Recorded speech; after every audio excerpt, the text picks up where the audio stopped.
Soup zone, or is it?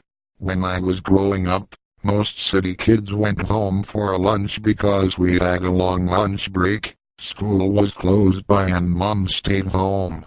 The winters were long and cold, so having a hot bowl of soup and a sandwich was welcome fare. There were several brands of canned soup available, each offering lots of choices. But the one always served at our house was Campbell's. It is still the nation's leading soup, but now this once popular category is shrinking.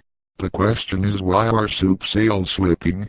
For years the supermarkets carried Campbell's, Heinz, regional brands and the store's private label.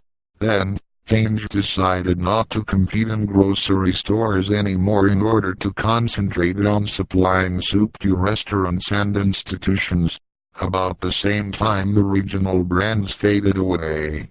This left Campbell's with lots of shelf space to fill before the stores made the soup section smaller.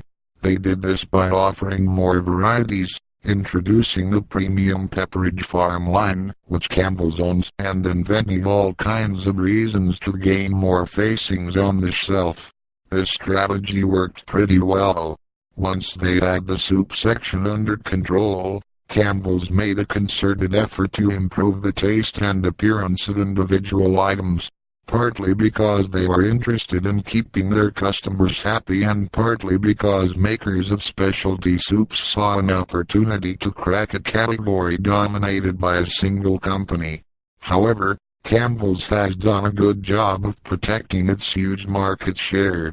A few years back, the company was confronted by the disturbing fact that soup category growth was not keeping up with population increases. There were many reasons for this. People no longer came home for a lunch or carried a thermos of soup with them for a lunch away from home. Soup stopped being a preferred starter course or main meal for home-prepared dinners. Moms seemed to have forgotten about nutritional and economical values of soup. And, although soup was easy to prepare, there were many convenient as well as satisfying alternatives vying for the consumer's attention. And, the newer, more interesting foods were succeeding.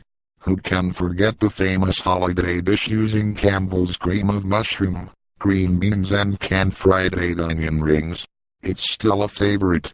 This Mayhack prompted Campbell's to use a strategy designed to extend and expand product usage, to make their soups more than soups. They launched an ad campaign using soup as a key ingredient for quick and easy recipes. Campbell's made some progress, but it did not spike sales or stop the slide. Maybe people are making soup from scratch at home. Maybe people are buying fresh soup at the supermarket and taking it home. Soup zone, or is it? When I was growing up, most city kids went home for a lunch because we had a long lunch break. School was closed by and mom stayed home. The winters were long and cold, so having a hot bowl of soup and a sandwich was welcome fare. There were several